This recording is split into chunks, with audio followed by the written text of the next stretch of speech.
Assalamualaikum warahmatullahi wabarakatuh. Bismillah, alhamdulillah, wassalatu wassalamu ala rasulillah, wala hawla wala quwata illa billah. Rabbi shrah li sadri wa yassir li amri wahlul 'uqdatam min lisani yafqahu qawli. Amma ba'd. Ingkang kaula mulyakaken sederek kaula Gus Hanif adalah keluarga Pondok Pesantren Al-Islah Kali Lawang.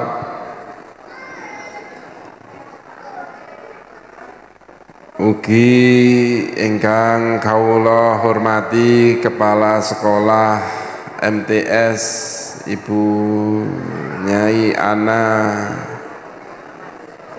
Majidah beserta sivitas akademisi lan sedaya asatidah baik wonten ing MTS utawi wonten ing Pondok Pesantren Al-Islah, para wali santri, tamu undangan, adik-adik ingkang kawula hormati. Sepindah ngunjukaken rasa syukur dhateng Allah Subhanahu wa taala wonten ing dalu menika kawula panjenengan saged derek-derek haflah akhirus sanah ingkang kaping pertama wonten ing Madrasah Sanawiyah lan wonten acara benjing nggih menika khatmil Quran.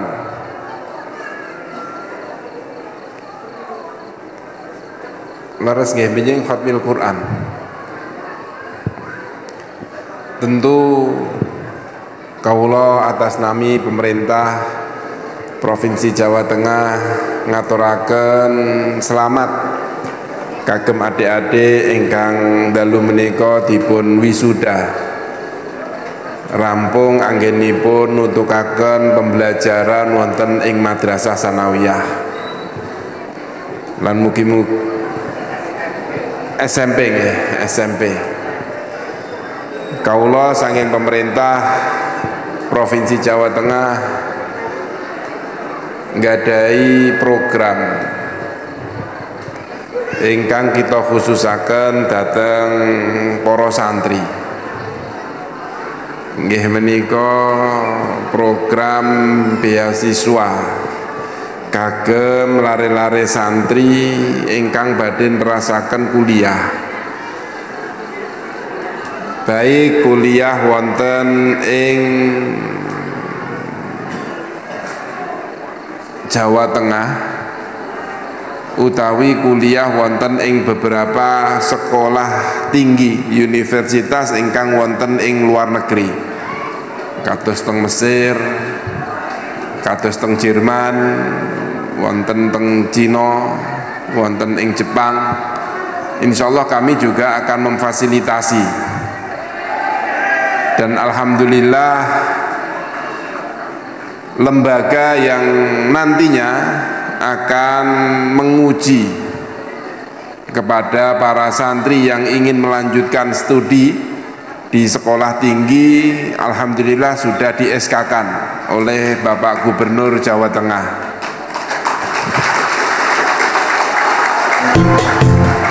Selain itu, kami juga akan melanjutkan program-program yang sudah berjalan pada periode yang lalu, seperti kepada tahfidzul Quran, kepada guru-guru agama, itu semua akan kita lanjutkan. Dan tentu selain itu kami juga memiliki program-program terkait kesehatan. Kami memiliki program spelling, yaitu kesehatan gratis, mendatangkan dokter-dokter spesialis untuk mendeteksi diri. Kita tahu bahwa kesehatan ini penting. Kesehatan di beberapa pondok pesantren ini juga penting. Karena di akhir-akhir ini nyuwun sewu banyak dari santri selama kaula menjabat beberapa bulan terakhir ini sudah ditinggal beberapa santri, yang mana para santri ini biasanya nyepeleaken tentang kesehatan, dianggap kesehatan itu ya udah biasa saja. Ternyata penyakitnya sudah kronis. Yang terakhir 2 hari yang lalu kita juga kehilangan ada salah satu santri, termasuk juga putra kiai yang kebetulan sakit, yang mestinya harus diobati di sejak dini, akan tetapi terlambat pengobatannya. Dan itu ada beberapa santri, sehingga kami sudah berkoordinasi, kita sudah merapatkan dengan beberapa rumah sakit untuk memberikan fasilitas kesehatan untuk pondok-pondok pesantren. Kami akan dorong, kita akan datangkan untuk mendeteksi atau screening. Ini bukan COVID seperti yang dulu terus dibubarkan, mboten. Tetapi kami lebih kepada edukasi kepada para santri, supaya pembelajaran itu benar-benar bisa mencapai dengan baik. Dan kami juga berharap kepada para santri yang saat ini di wisuda benar-benar untuk melanjutkan pendidikannya. Ditambah di era seperti ini banyak orang-orang yang saat ini pengen mengadu domba, pengen memisah-misahkan antara pondok pesantren satu dengan pondok pesantren yang lain, tokoh agama satu dengan tokoh agama yang lain. Ini mulai dibentur-benturkan. Maka kami berharap ini ada persatuan, benar-benar kita benar-benar menjaga ukhuwah yang diajarkan oleh Rasulullah Sallallahu Alaihi Wasallam. Apalagi saat ini di bulan Muharram, yang mana bulan Muharram itu kalau kita melihat amalan-amalan, insya Allah sudah banyak yang mengetahui. Mulai dari puasa, mulai dari bersedekah kepada anak yatim, lalu banyak hal. Akan tetapi renungan yang lebih sebenarnya adalah bulan Muharram ditandai dengan hijrahnya Rasulullah, yang mana Rasulullah hijrah itu dari satu tempat, yang mana satu tempat ini adalah monografis menjadi yang awalnya itu satu kaum menjadi banyak kaum. Waktu Rasulullah di Mekah, kaumnya hanya satu, yaitu Quraisy. Akan tetapi Rasulullah di Mekah waktu pertama penolakannya luar biasa. Bahkan beliau sampai diembargo, beliau sampai diusir, dimusuhi. Akan tetapi ketika beliau hijrah ke Madinah, yang mana di kota Madinah itu adalah kota penduduknya yang majemuk, ada suku Arabnya, ada suku Abrahamnya, ada suku Yahudinya. Agamanya juga bermacam-macam. Akan tetapi ketika beliau berada di kota Madinah, yang didapati bukan ancaman, bukan penolakan, akan tetapi menuai kedamaian, bahkan berkembang. Dan ini menjadi suatu pembelajaran bagi kita sebenarnya. bahwa keberagaman, perbedaan itu apabila dikelola dengan baik itu menjadi sumber kekuatan. Apalagi ini adalah Rasulullah yang mengajarkan kepada kita, yang memberikan teladan bagi kita, dan kita sebagai umatnya tentu bukan lain kita berharap bagaimana kita bisa meneladani Rasulullah Shallallahu Alaihi Wasallam, bagaimana beliau mengelola, bahkan beliau di dalam aturan-aturan yang diterapkan di Madinah yang kita kenal dengan istilah piagam Madinah benar-benar majemuk.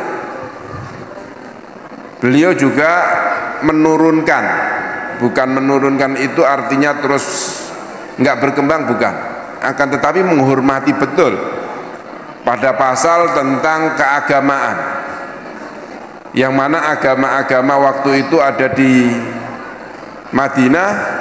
Beliau menempatkan posisi Islam itu bukan di pertama, akan tetapi Islam itu setelah Yahudi, setelah Nasrani. Dan beliau juga mengangkat seorang sekretaris bukan dari kaum Ansor atau Muhajirin, akan tetapi yang diangkat adalah dari kaum Yahudi. Dan beliau juga memberikan contoh bagaimana mengeluarkan orang Yahudi, tidak terus langsung tiba-tiba mengeluarkan, bukan. Beliau memberikan contoh adanya pelanggaran-pelanggaran, adanya ingkar-keingkaran terhadap sebuah perjanjian. Kenapa? Karena di dalam Islam itu disebutkan bahwa al-wa'du itu dainun. Dan negara kita sama, bahwa negara kita ini dibangun, dibentuk juga atas perjanjian. Siapa yang berjanji adalah nenek moyang kita, para pendiri Nahdlatul Ulama, para pendiri Muhammadiyah, para pendiri Rifaiyah dan lain sebagainya. Itu sudah ada kesepakatan, dan kita semua ketika sudah ada kesepakatan maka kita harus mentaati itu. Begitu juga dengan kerukunan yang ada di Indonesia ini. Dan tahun ini sebenarnya refleksi buat kita. Beberapa terakhir bulan ini saya diwaduli dari beberapa pondok pesantren,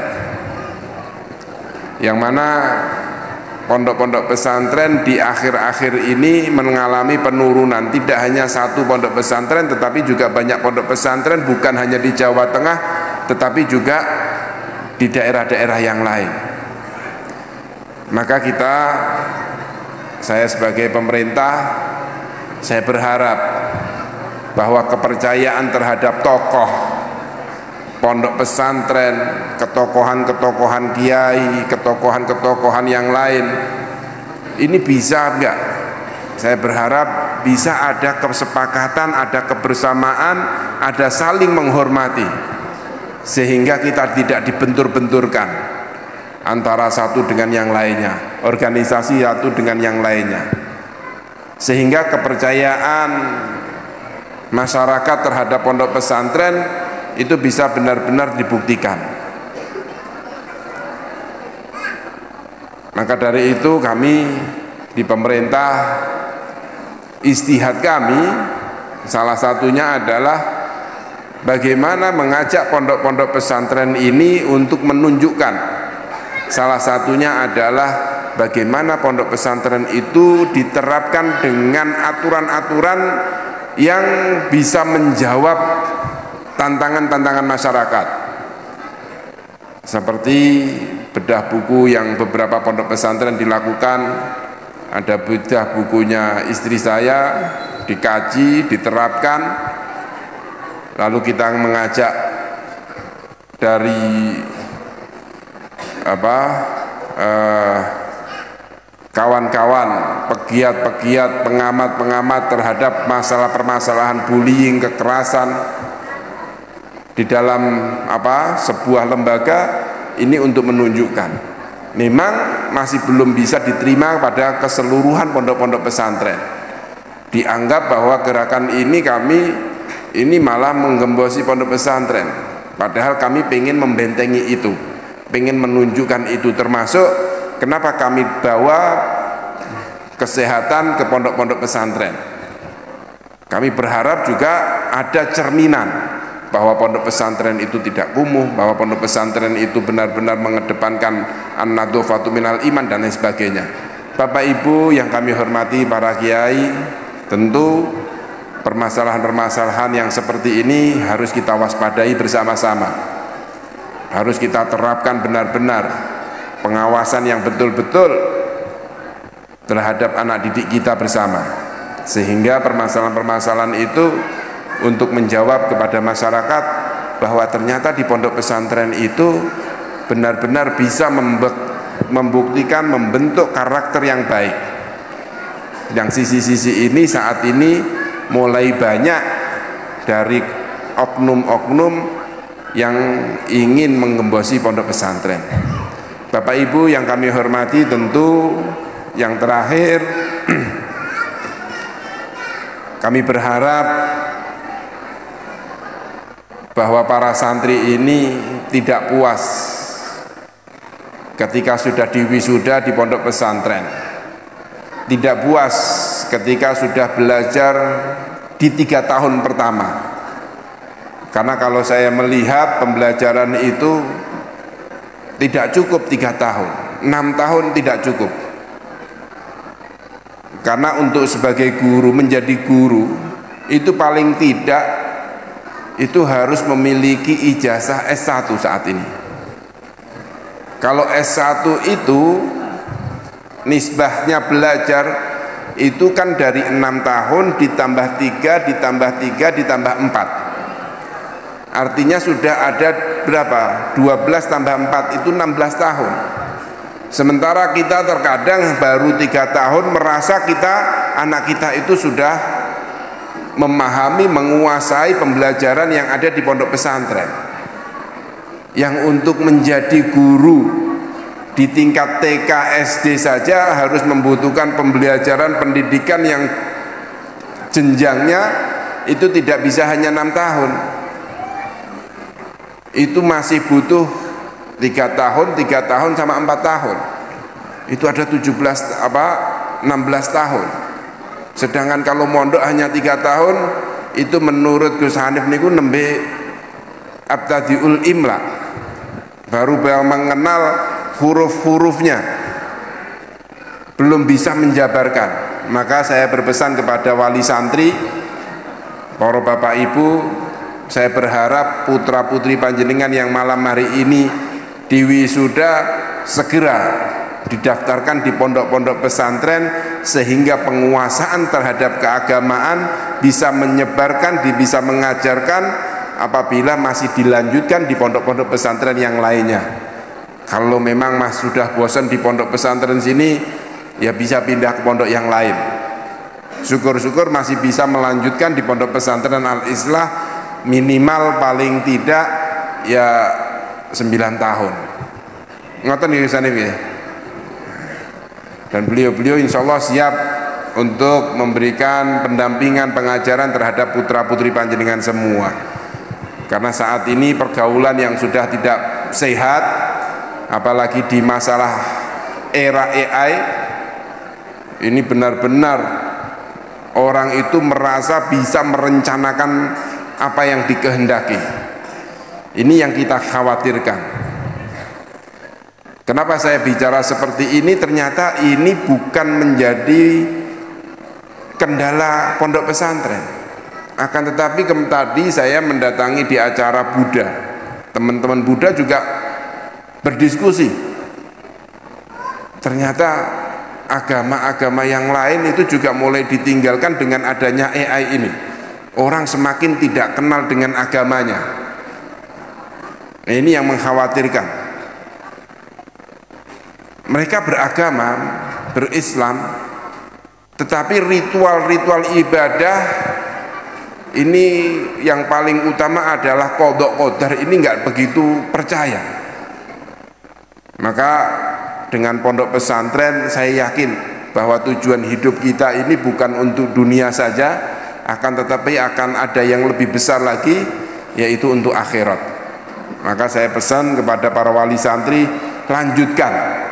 Toh di pondok pesantren sudah terbukti, jadi wakil presiden ya sudah pernah ada, jadi presiden juga sudah pernah ada, di menteri apalagi lebih banyak lagi. Dan yang menarik ketika menjadi santri yang benar-benar bisa menguasai, itu ceramahnya bukan hanya di pondok atau di kaum muslimin saja. Tadi saya berangan-angan ketika tadi saya disuruh sambutan, saya menerangkan tentang bagaimana umat Islam, agama Islam itu mengajarkan salah satu pondasinya adalah untuk menyelamatkan nyawa. Lalu saya terapkan di agama Buddha, bahwa di Buddha itu ajarannya luar biasa, saya bilang gitu. Apa? Yaitu menjaga kehidupan makhluk. Dan di dalam agama saya bilang gitu, bahwa pondasi agama kita itu Rasulullah menyampaikan bahwa nyawa itu harus dilindungi. Itu langsung dapat tanggapan yang luar biasa. Setelah saya pidato, lalu ada sambutan lagi, arahan lagi dari menteri agamanya kita, juga sama menyampaikan. Ternyata lulusan di pondok pesantren ketika pidato di luar agama Islam itu mendapatkan apresiasi luar biasa. Ternyata agama kita, agama Islam itu menjadi pokok dari agama-agama yang lain. Yang mana di agama yang lain itu ada, pasti di agama Islam ada. Dan yang ada di agama Islam belum tentu ada yang di tempat yang lain. Tapi ini rahasia, nggak boleh disebarkan yang ini. Karena saya sebagai pimpinan negara tidak boleh membeda-bedakan antara satu dengan yang lainnya. Tetapi saya tadi sama Pak Lukman Hakim, mantan Menteri Agama, bisik-bisik, Gus, lihat, kalau kiai kita bicara, yang mengapresiasi itu bukan hanya kelompok kita saja, bukan hanya yang muslim saja, tetapi yang lain juga mengapresiasi. Itu baru dari satu sisi. Belum lagi pemikiran-pemikiran yang pernah ditinggalkan oleh Rasulullah yang terkandung di dalam Al-Quran. Kalau itu diterapkan betul-betul dijalankan, bahwa permusuhan itu tidak ada. Rasulullah sendiri juga menyampaikan, memberikan contoh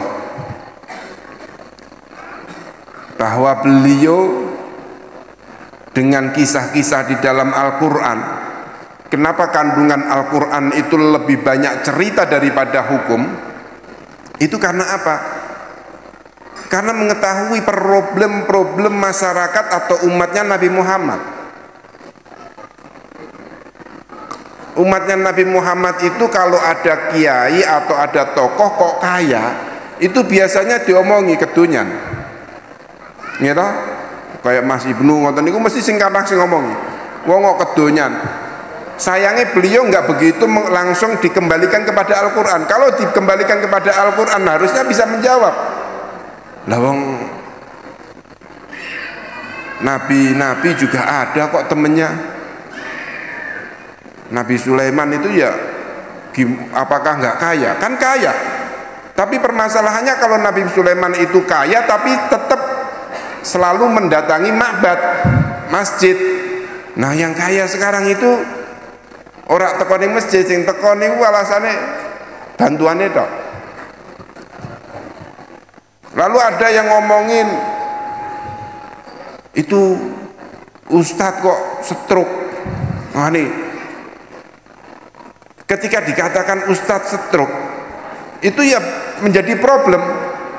Tetapi kalau kita kembalikan kepada Al-Quran dengan kisah-kisah yang ada di Al-Quran, kan ada nabi yang sakit terus, gitu? Nabi Ayub. Nabi Ayub itu jalan kemana, dakwah di mana-mana itu membawa penyakit. Kalau beliau mau bersuci, penyakitnya ditaruh dulu. Setelah beliau bersuci, dikembalikan lagi penyakitnya. Jadi kalau ada ustadz atau kiai stroke, gitu, ya nggak perlu berkecil hati.